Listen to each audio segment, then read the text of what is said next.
Ready. What do you like about Christmas? You can't call it Christmas anymore. You can't say Merry Christmas because that offends people who aren't Christian. You can't say Happy Hanukkah because that offends people who aren't Jewish. You can't say Happy Holidays because that offends people who aren't happy. Everyone gets offended. It's so stressful. You know what? If you get offended by me, then I'm going to get offended that you're offended by me. So the ball's in your court, Chief. What do you do during this time of year? It's important for me to visit the most spiritually unevolved people I know, my family. I like to shower my family with passive-aggressive criticisms about how they're unevolved and how I'm different than them as a way of punishing them for the resentments I still carry towards them. Is this organic? I don't think so. And what my family enjoys most is experiencing my need to tell them about how successful I've become. Have you seen how many YouTube subscribers I have? Have you seen my ayahuasca video? Do you get it? No. You've never understood me. You seem agitated. You're agitated. You know what? I'll be honest with you. I am agitated. Christmas time brings back hurtful wounds that I carry. And not just flesh wounds either. I'm talking about deep, hurtful wounds in my heart.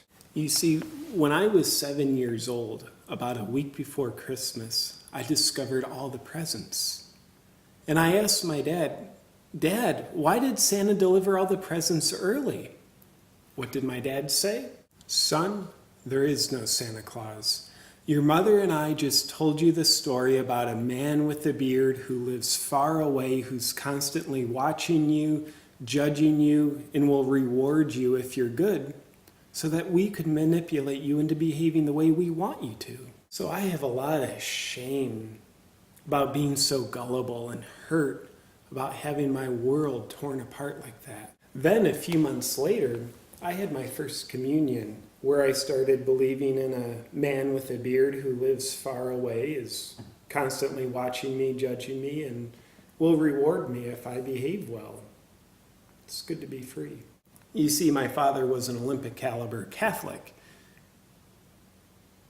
Catholics aren't the ones that go around knocking on doors, are they? No.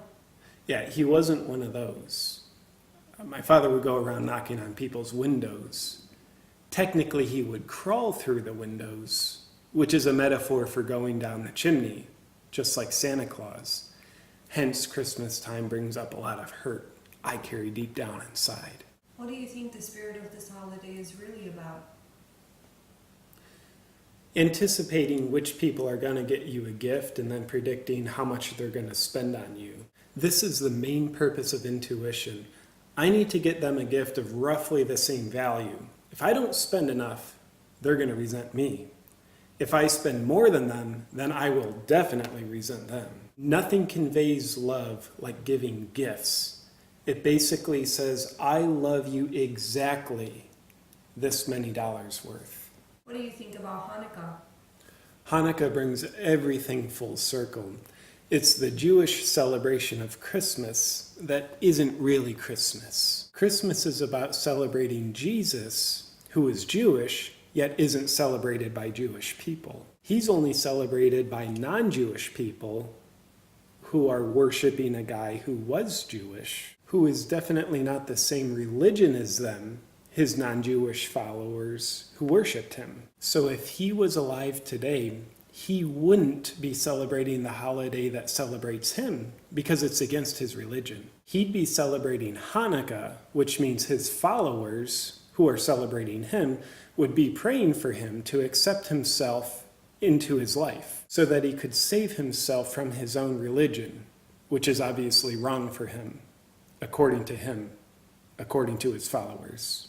And that's the spirit of Christmas right there. Also, please be sure to subscribe to my channel. I'll be watching who's subscribing and who's not subscribing.